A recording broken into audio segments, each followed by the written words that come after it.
이렇게 저희를 이렇게 불러주셔서 또 서로 얼굴 보게 해주시고 또 교제하게 해주셔서 참 하나님께 감사를 드립니다.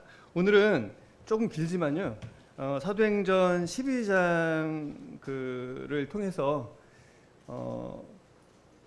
나를 놀라게 하시는 하나님, 그리고 우리를 놀라게 하시는 하나님이라는 그 제목으로 말씀을 나누도록 하겠습니다. 12장 1절부터 24절까지 좀 길지만 같이 교독으로 읽도록 하겠습니다. 사도행전 12장이고요. 제가 먼저 읽으면 성도님들께서 같이 읽어주시면 감사하겠습니다. 그때에 헤롯 왕이 손을 들어 교회 중에서 몇 사람을 해하려 하여 유대인들이 이 일을 기뻐하는 것을 보고 베드로도 잡으려 할세 때는 무교절 기간이라.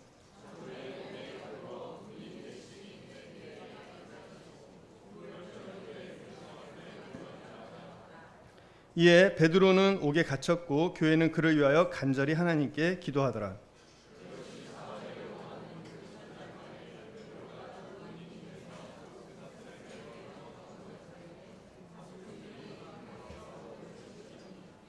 호련히 주의 사자가 나타나매 옥중에 광채가 빛나며 또 베드로의 옆구리를 쳐 깨워 이르되 급히 일어나라 하니 쇠사들이 그 손에서 벗어지더라.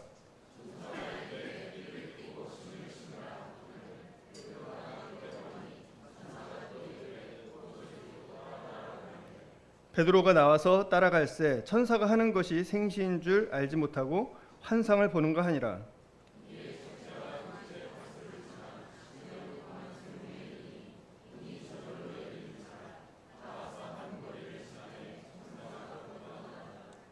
이에 베드로가 정신이 들어 이르되 내가 이제야 참으로 주께서 그의 천사를 보내어 나를 헤롯의 손과 유대 백성의 모든 기대에서 벗어나게 하신 줄 알겠노라 하여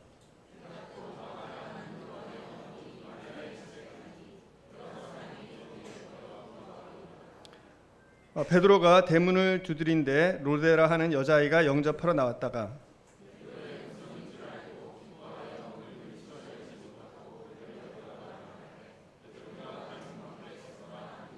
그들이 말하되 내가 미쳤다 하니 여자아이는 힘써 말하되 참말이라 하니 그들이 말하되 그러면 그의 천사라 하더라.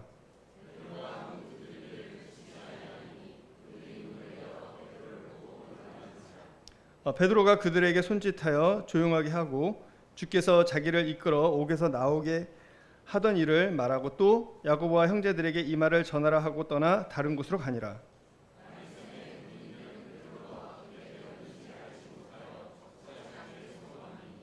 헤롯이 그를 찾아도 보지 못하매 파수꾼들을 신문하고 죽이라 명하니라. 헤롯이 유대를 떠나 가이사랴로 내려가서 머무니라.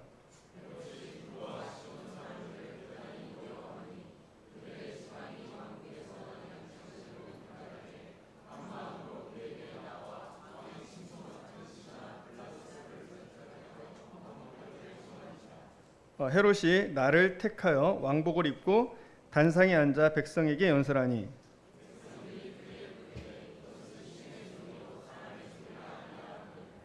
헤롯이 영광을 하나님께로 돌리지 아니하므로 주의 사자가 고치니 벌레에게 먹혀 죽으니라.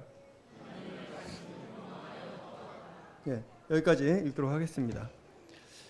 저는 이 사도행전 12장의 제목을 짓는다면 신약의 애써서다.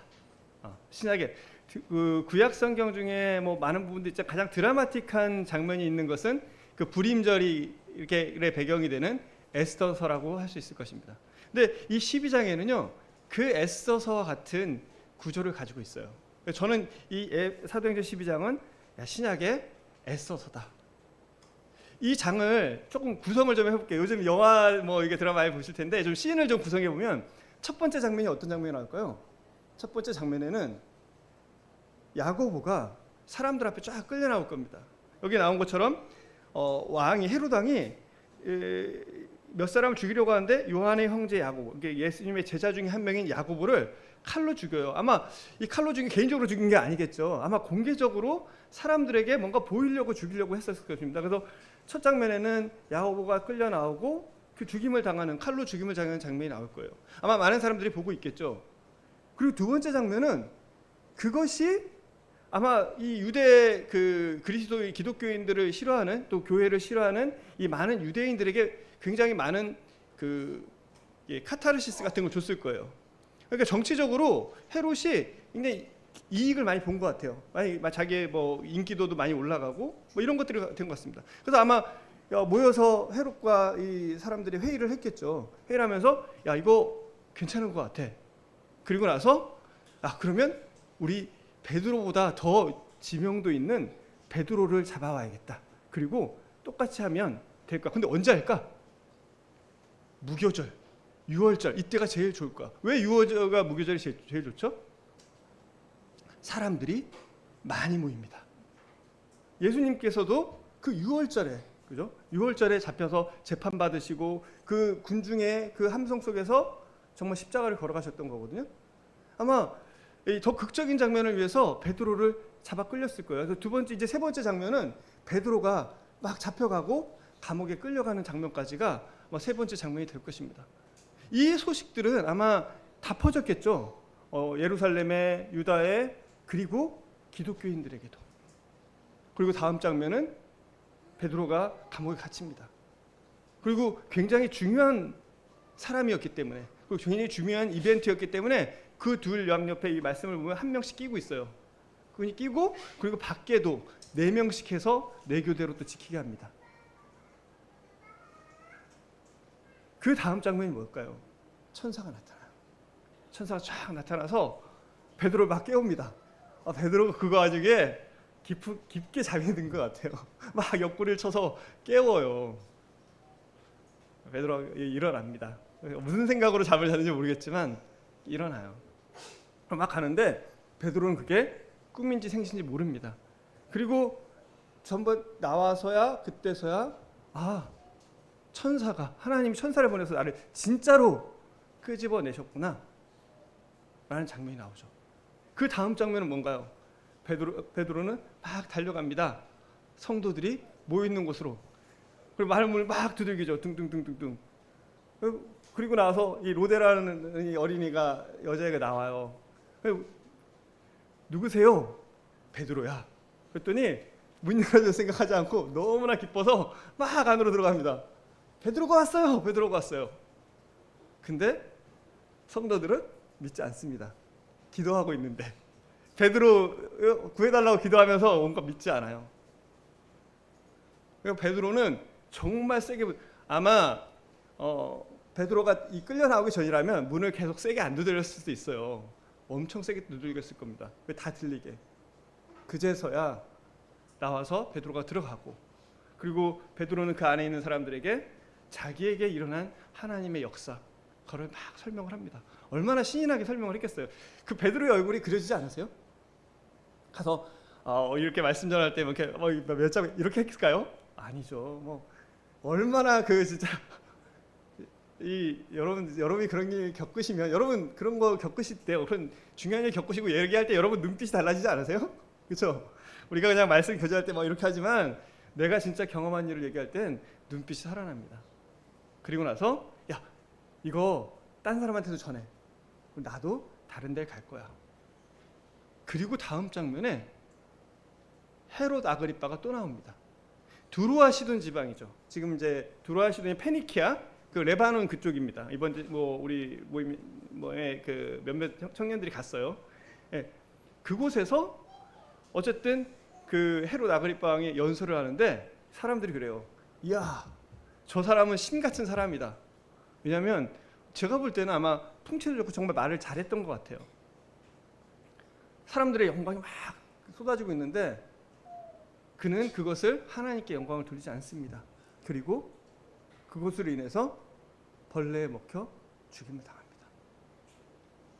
이 장은 헤롯이 야고보를 죽이는 걸로 시작하지만, 그러나 결국은 그가 하나님에 의해서 죽임을 당하는 장면이 나오고, 그리고 이 12장의 마지막을 장식하는 가장 멋진 말은 하나님의 말씀이 점점 흥황하여 가니라. 점점 더 널리 퍼져 가니라. 여러분, 에스더서에서요, 그들은 포로로 잡혀가 있었습니다. 절망도 있고 정말 얼마나 많은 어려움들이 있었겠어요. 근데 그 불임절 사건을 겪으면서 이 불임절은, 그 하만의 사건은, 이 불임절에 일어난 이 사건은 이스라엘 백성에게 뭘 줬을까요? 희망과 용기와 하나님의 역사. 그렇죠? 정말 하나님 우리를 돌보지 않는 것 같은 그런 시대에 하나님 여전히 역사하시는구나. 내가 하나님의 사람으로서, 우리가 하나님의 사람으로서 다시 살아가야겠다라는 그런 하나님의 위로와 격려를 받았을 것입니다. 마찬가지로 여기 있는 성도들 역시 그러한 교훈과 그리고 영향을 받았을 것이라고 생각을 합니다. 대충 이렇게 정리가 돼서 보면 오늘 이 장을 통해서 우리는 무엇을 배워야 될까요?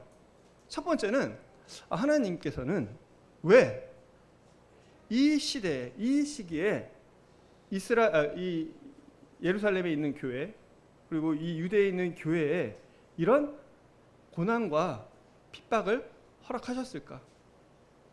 그리고 두 번째는 그것이 이 베드로와 또 성도들과 교회와 또 이스라엘 사람들에게, 그 유대인들에게 어떤 영향을 미쳤을까를 좀 살펴보도록 하겠습니다.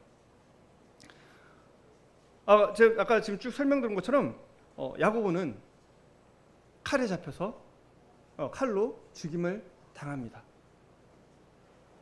이 시기가 언제냐면요, 예수님께서 승천하시고, 그죠? 예수 십자가 달려서 승천하시고 오순절 사건이 있었고요. 그리고 또 그 이후에 말씀을 통해서 폭발적인 교회 성장이 일어났을 뿐 아니라 베드로랑 요한이 다니면서 여러 가지 이적도 막 했어요. 그 와중에 스데반의 순교도 있었지만, 그러나 그 순교를 통해서 이 복음이 쫙 퍼지는, 그리고 이방인들에게까지 하나님의 복음이 증거되는 일들이 있었습니다.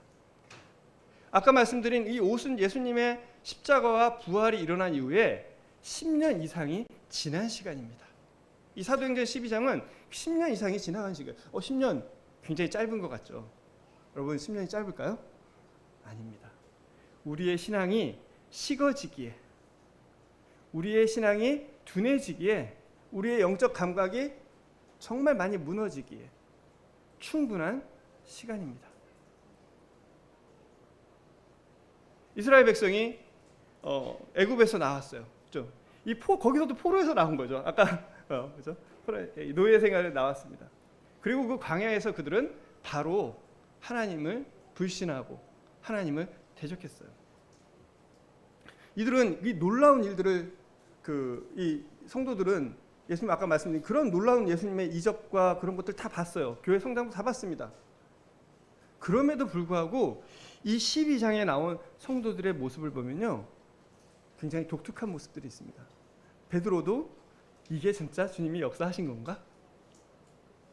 그래서 뒤에 보시면 11절에 이렇게 얘기합니다. 이에 베드로가 정신이 들어 이르되 내가 이제야 참으로 주께서 그의 천사를 보내어 나를 헤롯의 손과 유대 백성의 모든 깃에서 벗어나게 하신 줄 알겠다.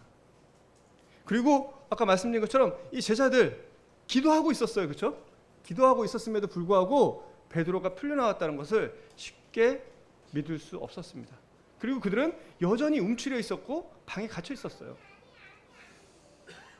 이들의 신앙이 잘못됐다는 얘기를 하는 게 아닙니다. 저는 이들은 문제가 있었다 아니에요. 이들은 여전히 훌륭하고요. 이들은 여전히 하나님의 사람으로서 이 교회를 위해서 지키고 있던 사람들입니다. 다만 여러분, 우리의 신앙이 어떤가요? 여러분, 구원받을 때 여러분의 신앙이 어땠었습니까? 또 때때로는 우리가 어디 가서 하나님의 말씀을 들었을 때, 또 어떤 일들을 겪었을 때 그 일들을 통해서 우리가 신앙이 회복되고 더 뜨거워지기도 하지만, 그러나 시간이 지나면서 점점 무뎌지고 그냥 일상생활을 하다고 내가 신앙생활을 하고 있는지 그냥 살아가고 있는지 모르는, 아니면 오히려 죄 가운데 빠져서 계속 반복되는 이 죄를 짓는, 내가 정말 구원받지 않은 사람인가? 내가 구원받은 사람인데 왜 이렇게 살고 있지? 왜 나는 이렇게 쳇바퀴 돌듯 이 하나님 앞에서 살아가는 것이 아니라 오히려 세상 속에 빠져서 그 죄 가운데 살아가지? 이런 생각을 하는 이런 삶을 살아가는 성도들도 있을 것입니다. 구원받았을 때 아무도 내가 그렇게 살 거라고 생각하는 사람들은 많지 않았을 거예요. 그러나 우리 여기 자리에 다 있지만 여러분, 오늘 우리도 이 베드로 이 교회처럼 다 모여 있어요. 다 기도합니다. 예배합니다. 그러나 여기 있는 여러분들의 마음은 어떠세요? 여긴 지금 나의 마음은 어떠십니까? 난 지금 어떤 마음으로 이곳에 앉아 있습니까? 하나님께서는 이때 물론 이 가운데는요 다양한 사람이 있었어요. 그렇죠? 야고보가 왜 죽었을까요? 야고보가 왜 먼저 죽었을까요? 아니 처음 잡히면 다른 사람이 잡혔어야 되는데 왜 야고보가 먼저 죽었을까요? 초기에 보면 야고보의 이 사도행전 앞장에 보면 야고보의 활약이 별로 없어요. 근데 뜬금없이 야고보가 먼저 죽습니다. 이유는 정확히 알 수 없어요. 그러나 제가 볼 땐 야고보가 좀 돋보였던 것 같아요. 누구나 이 시기를 보면 여기 계신 분들도 다양하지만 정말 주를 위해서 열심히 하는 사람도 있고 정말 주님 앞에서 막 하다가 공격받는 사람도 있고 아니면 그냥 살면서 세상과 적당히 지내는 사람도 있고 아까 그래서 다양한 사람들이 있을 거예요. 아마 야고보가 이때 더 빛이 났을 거라고 생각합니다. 빛이 났다는 얘기는 더 하나님의 열심으로 해서 좀 드러났을 것 같아요. 그러니까 잡혀갔겠죠. 죄목이 뭐였을까요? 야고보도 결국은 거짓 증언에 의해서 죽지 않았을까요? 뭐 범죄하진 않았을 거 아니에요.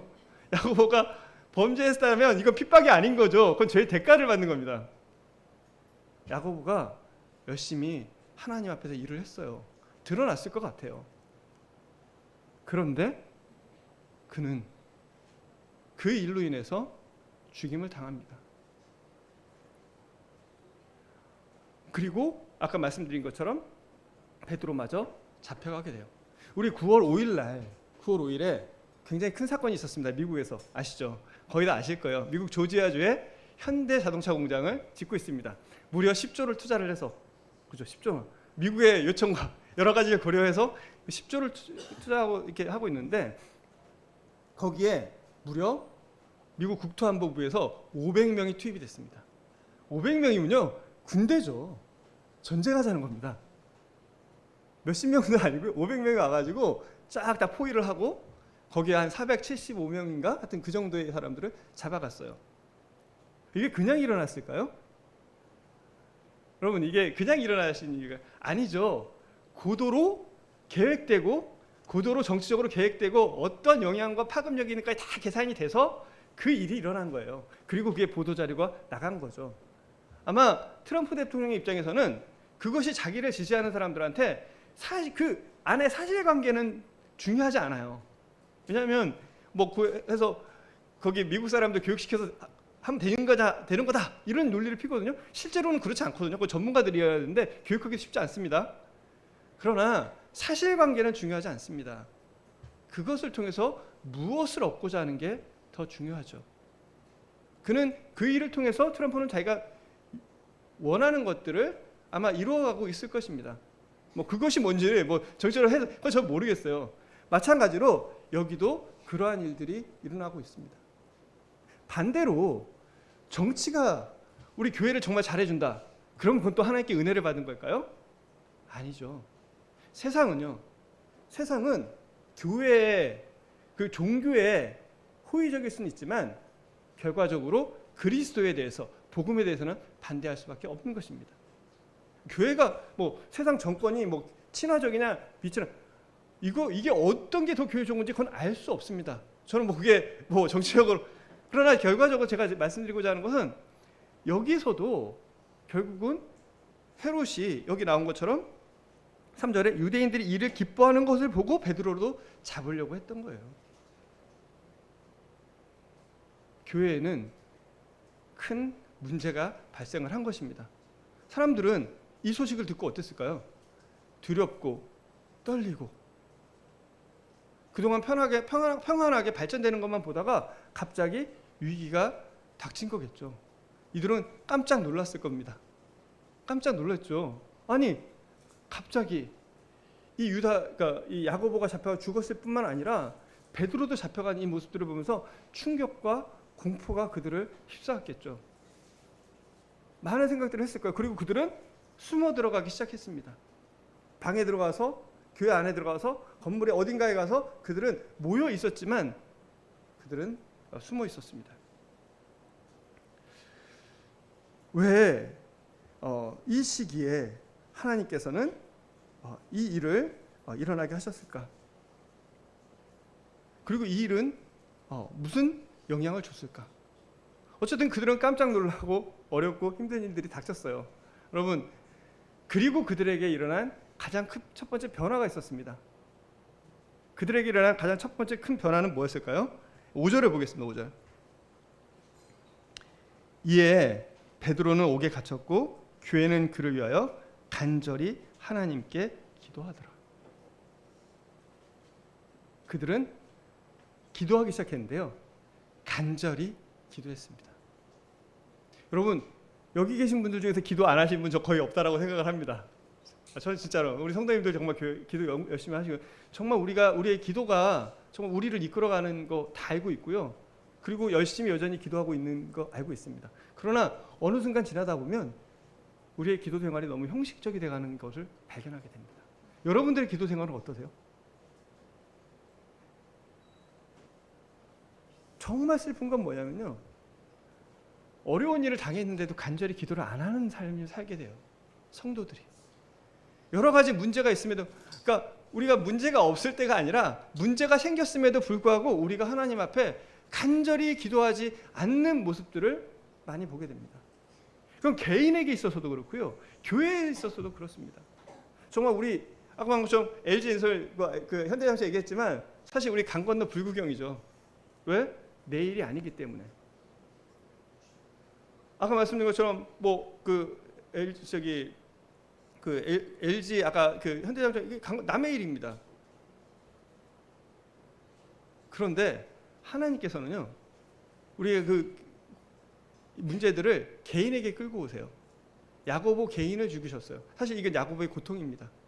그리고 야고보와 그 베드로에게도 잡혀갔습니다. 베드로 잡혀갔잖아요. 그럼 베드로의 고통이에요.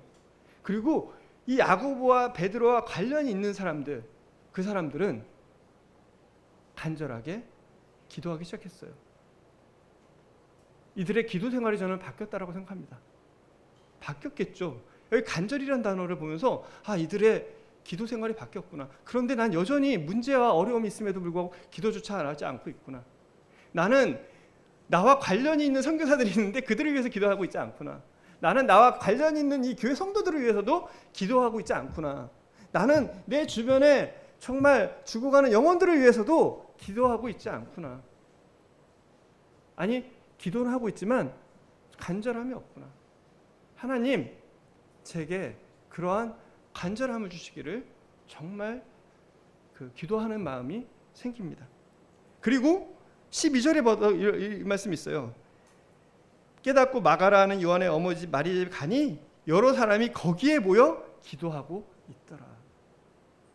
거기에 모여서 기도하고 있더라.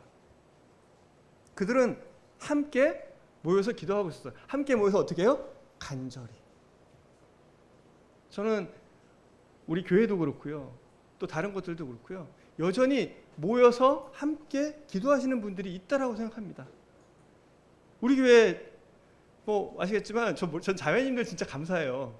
형제님들은 기도방이 따로 있는 것 같지 않아요. 자매님들은 기도방이 있어서 딱 올리면 거기서 다 기도해 주시더라고요. 얼마나 힘이 되는지 모릅니다. 때때로는요, 우리가 거기 기도 제목 올리는 거 되게 미안해 하더라고요. 아시겠지만 제 아내가 좀 지난주에 아파서 수술을 받았습니다. 근데 기도 제목을 거기 안 올리려고 하더라고요. 근데 저도 사실은 좀 민망해요. 이게 올릴 일인가? 근데 어떤 자매랑 저희 아내가 통화하다가 올리라고 뭐 하는 거냐고. 근데 거기 올려서 기도를 했어요. 얼마나 감사한 일인지 모릅니다. 하나님께서는 그들을 놀라게 하시고 그들을 두렵게 하시고 그들을 힘들게 하셨지만, 그러나 그것은 그들이 간절하게 하나님께 기도하는 결과를 가져왔습니다. 그들이 기도를 했는데요, 그들의 기도하는 모습은 어땠을까요? 아까 말한 간절히 기도했죠. 그런데 기도의 응답에 대해서는 그렇게 기대하지 않았던 것 같아요. 기도는 정말 열심히 했거든요. 근데 그 기도의 응답이 이루어지는 것에 대해서는 쉽게 믿지를 못해요. 그러면 우리가 기도할 때 믿음이 좀 없어도, 믿음이 부족해도, 그리고 기도하면서 하나님이 이루어질 것 같지 않은 생각이 있다 하더라도 괜찮습니다. 왜? 하나님 들으시거든요. 하나님은 우리가 그냥 그 기도 자체를 하나님께 내어놓는 그 자체를 원하시고 기뻐하십니다. 그들은 그 놀라운 그런 어려운 일들을 통해서 간절하게 모여서 개인적으로도 또 모여서 기도를 하게 됐습니다. 두 번째, 그들은 또 이 사건은 그들에게 어떤 영향을 끼쳤을까요? 그들은 하나님을 경험하게 됐습니다. 옥에 갇혔습니다. 야고보가 죽을 땐 하나님께서 응답하지 않으셨어요. 근데 저는 그게 응답하지 않은 걸, 사람들 생각엔요, 야고보가 죽는 순간 하나님께서 응답하지 않으시는구나, 듣지 않으시는구나 하고 생각할 수 있죠. 그렇지 않았습니다. 하나님은 그 순간도 보시고요, 그거 역시 하나님의 기도의 응답이었습니다. 그리고 그들이 그 야고보의 죽음을 통해서 하나님의 일하심과 역사하심을 경험한 사람들이 여전히 있었을 것입니다. 그리고 지금 이 베드로가 하나님의 역사를 경험하고 있습니다. 양손이 양쪽에서 이 군인들이 딱 지키고 있고 밖에 다 지키고 있지만, 그러나 그의 마음이, 그의 신앙이 어떤 건지 저는 다 모릅니다. 그가 어떤 마음으로 있었는지 모르지만 그는 자고 있었어요. 어쩌면 하나님에 대한 신뢰가 많이 있었을 수도 있었겠죠. 그런데 그가 자고 있는 동안에 하나님께서 그를 깨우시잖아요. 하나님께서 베드로를 깨우셨어요. 얼마나 본인은 아무것도 할 수 없는 상황이지 않습니까? 본인이 지금 거기서 할 수 있는 상황이 아무것도 없어요. 그냥 자는 그거밖에 할 수 없는 거죠. 자기가 뭔가, 우리가 어려운 일이나 곤란한 일 당할 때 우리는 뭔가 해결하려고 막 노력을 하잖아요. 그렇죠? 가진 방법을 쓰고 노력을 합니다. 그런데 아무것도 할 수 없어요. 여러분, 아무것도 할 수 없을 때의 그 마음을 아십니까? 그때 이승훈 형제님 오셔서 그 얘기를 하더라고요. 내가 제일 슬펐던 건 뭐냐면, 내가 우리 아들한테 아무것도 해줄 수 없더라. 내가 뭔가 있었으면 해줬을 텐데 아무것도 해줄 수가 없더라. 내가 돈이 있었으면 해줄 건데, 그렇죠? 근데 저는 그게 뭐 이승훈 형제님만의 마음이 아니라고 생각해요. 여기 계신 우리 부모님들의 마음이 다 그렇지 않습니까? 저도 그래요.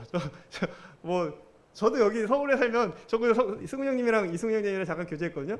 형님만 못 얻는 거 아니라고요. 나도 우리 애 서울에 학교 다니는데 다 못 얻어줘. 그래서 2시간씩 다녀라, 지금 이렇게 얘기를 하는데 제 마음은 여기 뭔가 탁 얻어주고 싶죠.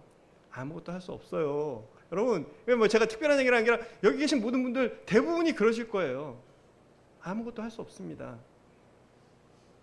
그리고 그냥 뭐 기도하지만 이루어질 거라고 생각도 안 할 수 있고 그냥 자고 있을 수 있어요.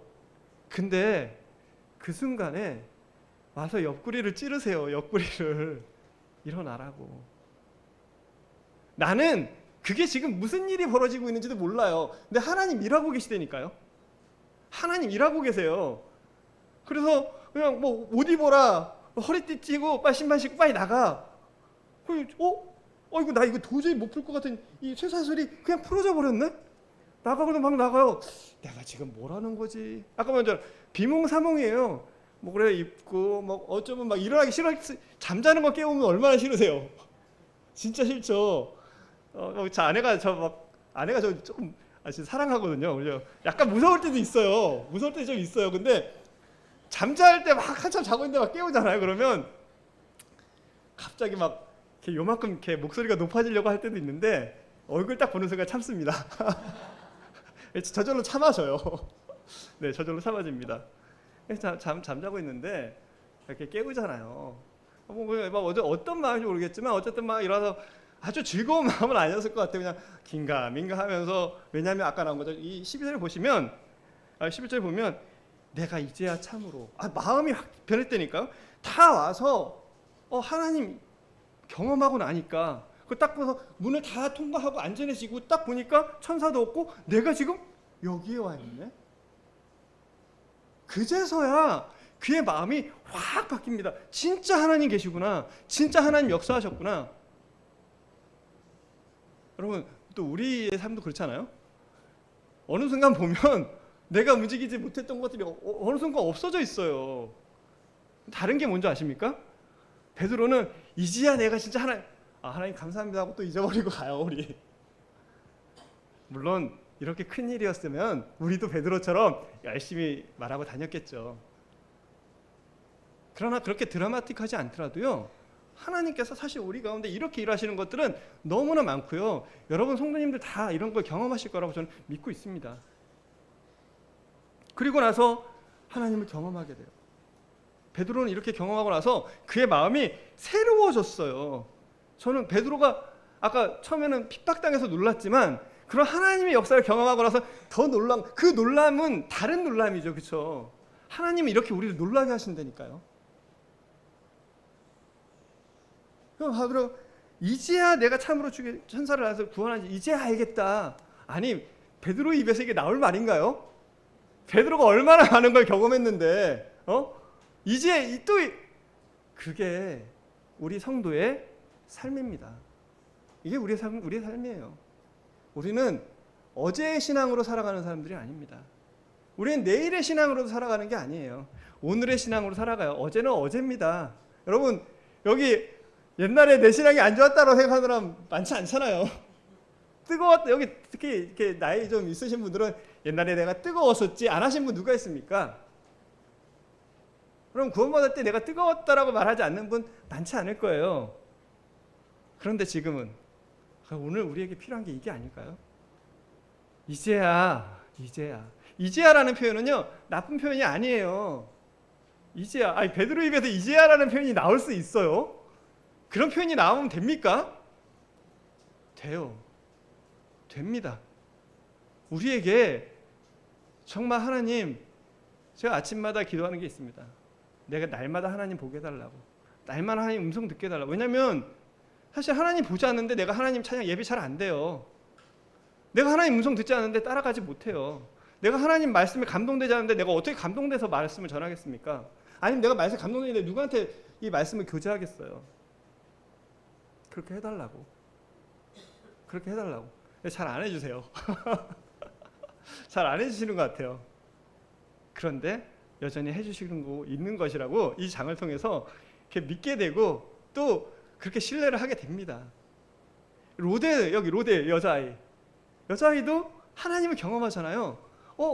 튀어나가서 물론 그 일을 맡은 애겠죠. 똑똑똑 하는데 베드로의 목소리를 들었어요. 일반적인 경우라면 문을 열어줍니다. 근데요, 참 어린이들이 하나님을 아는 게 참 중요한 것 같아요. 계산이 없어요.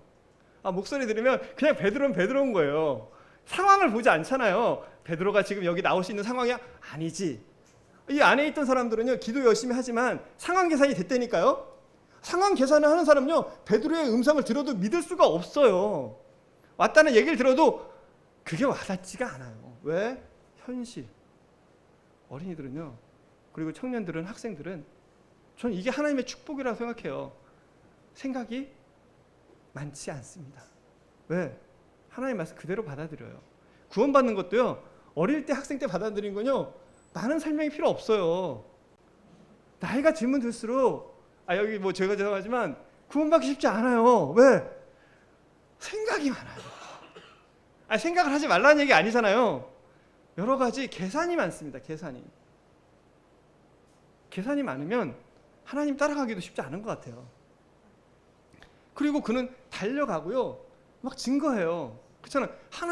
이 베드로 하나님의 역사를 경험한데 들었을 거 아니에요. 다 모여서 베드로 나오는 얘기, 기도해달라고, 구해달라고 기도하는 거 옆에서 같이 듣고 자기도 했겠죠. 옆에서 본인이 앞에 공중기도는 안 했을 수 있어요. 그렇죠? 들었을 거예요. 기도를 듣는 것도 축복이다. 여러분, 우리가 기도하는 거는요, 나에게만 축복이 아니라 우리 자녀들에게도 축복입니다. 저도 자녀들한테 기도하는 모습을 많이 보지 못하거든요. 저 이거 듣고 다시 한번 느껴서 진짜 축복이구나. 내가 기도하는 모습을 쇼잉이죠. 네, 부모의 삶의 50%는 저는 쇼잉이라고 믿습니다. 보여주기. 그렇지 않아요? 네. TV 보고 싶어도 안 보고 그잖아요. 그렇지만 그거 전 나쁜 거 아니라고 생각합니다.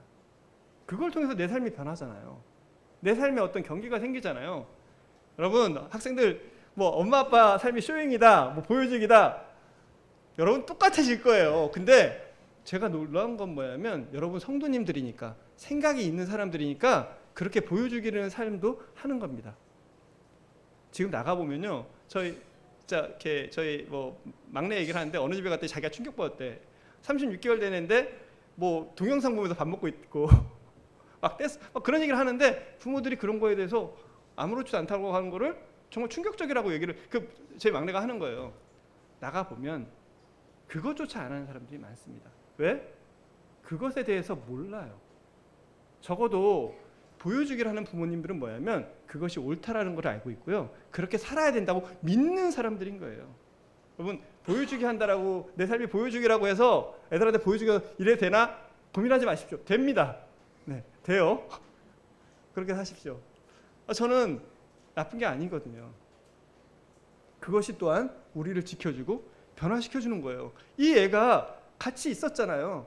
들었잖아요. 그러니까 베드로가 왔을 때 의심하지 않고 베드로입니다 하고 와서 막 보니까 어른들이 아니라고 하는데도 진짜라니까요. 주장을 하잖아요. 어른들 말하는데 감히 이게 아니라 막 진짜라니까요. 그러니까 어른들이 뭐라고요? 야, 네가 그러면 그거 천사일 거야. 이 말이 뭡니까? 그래 알았어, 믿어줄게. 실제로 안 믿으면서. 로데는요, 이 어린아이는 그 기억을 평생 가져갔을 거예요. 야, 진짜지, 왜 어른들이 그걸 안 믿네? 근데 진짜였잖아요. 나중에 베드로가 들어왔을 때 로데의 마음이 얼마나 기뻤겠어요. 그렇죠? 내 말 맞잖아요. 그 기억 오래 갑니다. 그리고 걔도, 그 어린이도 기도하는 사람이 될 수 있겠죠. 왜? 경험했잖아요. 하나님의 역사를 경험했습니다. 그리고 이 안에 모여있던 성도들 역시 하나님을 경험했어요. 그리고 들었어요. 그렇잖아요. 저는 이들의 믿음이 나쁘다라는 거 전혀 생각하지 않습니다. 이게 나의 모습이에요. 그리고 이들은 훌륭한 겁니다. 왜? 아니, 다 도망가서 멀리 갈 수도 있고 다 그냥 이럴 수도 있는데, 버릴 수도 있는데, 이들은 모여서 기도하고 있었잖아요. 다만 좀 마음이 더 둔한 거죠. 저는 이들의 믿음이 훌륭한 믿음이라고 생각을 합니다. 그래서 베드로가 와서, 비록 내가 좀 못 믿었지만 베드로의 얘기를 듣잖아요. 하나님께서 얼마나 신이 나고, 그 자리가 얼마나 빛이 나고 얼마나 즐거웠겠어요. 진짜네. 이 듣는 청중들의 모습들이 정말 달랐을 거예요. 네. 맨날 베드로의 얘기를 많이 들었을지도 몰라요. 그래서 오늘도 똑같은 얘기 하시네, 베드로님. 형제님 저희 비슷한 얘기 하시네. 이러지 않았을 거라고요. 그들은 정말로 귀를 기울이고 하나님이 역사하신 걸 듣고 정말 역사하시고 하는구나. 그들은 하나님을 경험했습니다. 그것이 그들의 삶을 또 바꿔놓습니다. 아니면 그들이 틀어졌던 삶을 다시 이 바른 길로 또 세워놓은 거예요. 그래서 꼭 성장만이 필요한 거라고 생각하지 않아요. 성장 못할 수도 있죠. 우리가 계속 성장할 수 있나요? 5m, 6m 클 수 있나요? 있을 수도 있습니다. 근데 중요한 건 뭐예요? 내가 가는 길을, 틀어져서 가고 있는 걸 다시, 이 빗나가고 있던 길을 다시 그 길로 돌아가서 자기들이 해야 될 일을 하기 시작한 거예요. 베드로도 거기서 담대하게 또 복음을 전했고요. 야, 내가 나가서 딴 데 갈 테니까 너희들도 이거 나가서 빨리빨리 전해. 하나님 역사하신다고. 그리고 그들은 그렇게 마음이 하나님을 경험하고 마음을 새롭게 하게 됐습니다. 그리고 나서 또 어떤 일이 있었죠? 이제 하나님의 말씀을 증거합니다. 베드로도 아까 한 것처럼 증거했고요. 로데도 진짜입니다라고 하고 증거하고 있고요. 그리고 이 뒤에 나오진 않지만, 바로 여기에는 안 나오지만, 그러나 그들이 말씀을 증거해서 그 말씀이 점점점 퍼져나가기 시작했어요. 24절에 보면 하나님의 말씀은 흥왕하여 더하더라. 베드로 혼자 막 돌아다녔을까요? 아니죠. 성도들이 이 일을 겪고 나서 진짜 야고보가 죽은 건 빼고 증거했을까요? 아니에요. 야고보의 죽음, 베드로의 잡혀감, 그러나 그 가운데서 하나님의 역사하심들을 이 사람들이 열심히 전하고 다닌 거예요. 죽음도 우리를 막을 수 없다.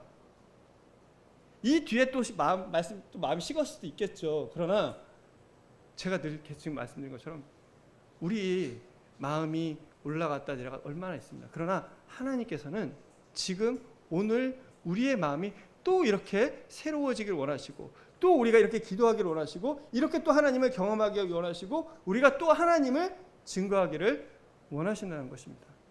이건 나의 노력이나 나의 의지로 되는 게 아니고요, 하나님께서 우리에게 은혜로 주시는 선물인 것 같아요. 그래서 우리는 고난도 선물이다, 핍박도 선물이다. 이게 말이 되는 얘기인가요? 고난이 은혜고 핍박이 축복일 수가 있습니까? 이건 말이 안 되는 얘기예요. 그런데 하나님 앞에서는, 하나님 안에서는 말이 됩니다.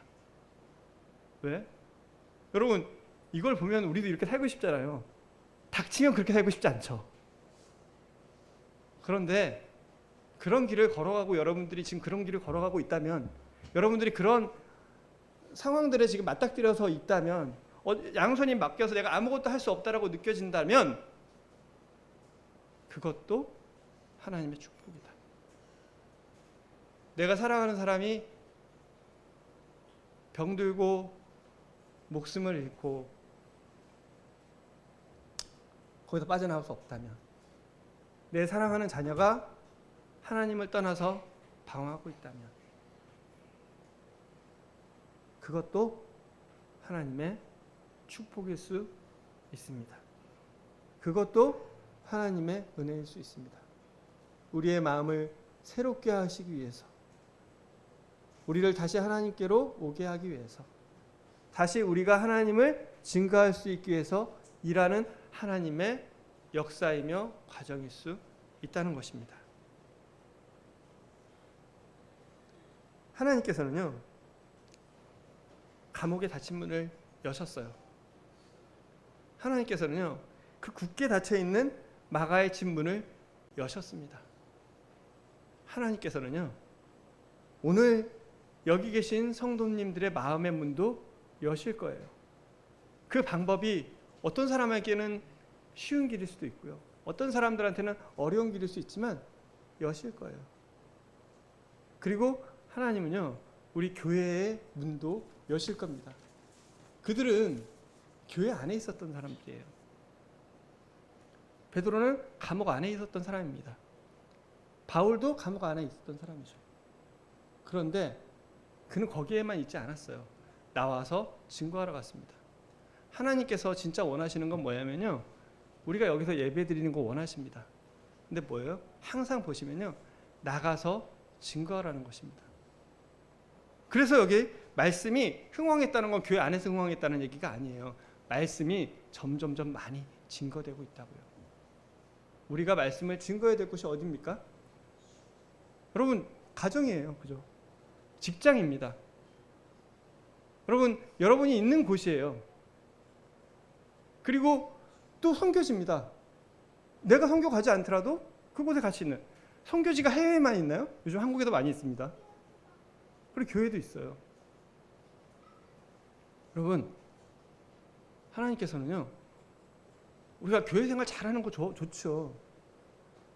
근데 우리의 삶이 이렇게 변화돼서요, 여러분, 변화가 되고 이런 경험을 하잖아요. 그러면 우리는 증거할 수밖에 없습니다. 여기저기 다니면서 하나님의 말씀을 증거할 수밖에 없습니다. 저희 아내가, 아내도 그렇고 저한테 얘기를 많이 해요. 많이 합니다. 하는 얘기를 하죠. 어떤 때 제일 생기가 있냐면 자기가 경험한, 그리고 자기한테 정말 중요하고 놀라웠던 얘기를 합니다. 그 얘기를 할 때 저도 더 귀를 기울이게 돼요. 많은 얘기를 하지만 근데 뭐 부부간만이 아니죠. 친구들 간에도 그렇고 우리 성도들 간에도 그렇습니다. 저는 하나님께서 이 이스라엘 그 유대 교회를 많이 놀라게 하신 것처럼, 두렵게 하신 것처럼, 어렵게 하신 것처럼 저희 삶에도 그런 어려움과 고난과 이런 걸 놀라게 하시기도 원해요. 사실 이 말을 하고 싶지 않지만 이걸 보면서는 그런 생각이 들어요. 그리고 그런 길을 또 가고 있는 거구나라는 생각이 듭니다. 그리고 또 이렇게 하나님을 기도하고 하나님을 경험하게 되는 것처럼 여기 있는 우리가 하나님을 경험하고 하나님 놀라게 되는 그런 일들이 있기를 원합니다. 그리고 그것을 통해서 우리가 하나님께 새롭게 되고 하나님을 증거하는 또한 우리가 될 수 있기를 원합니다. 그래서 이 사도행전 12장을 통해서 하나님께서 이스라엘 유대교회를 다시 한번 새롭게 하신 것처럼 우리의 마음을 새롭게 하시고 우리 교회를 새롭게 하시기를 바랍니다. 기도하고 마치겠습니다.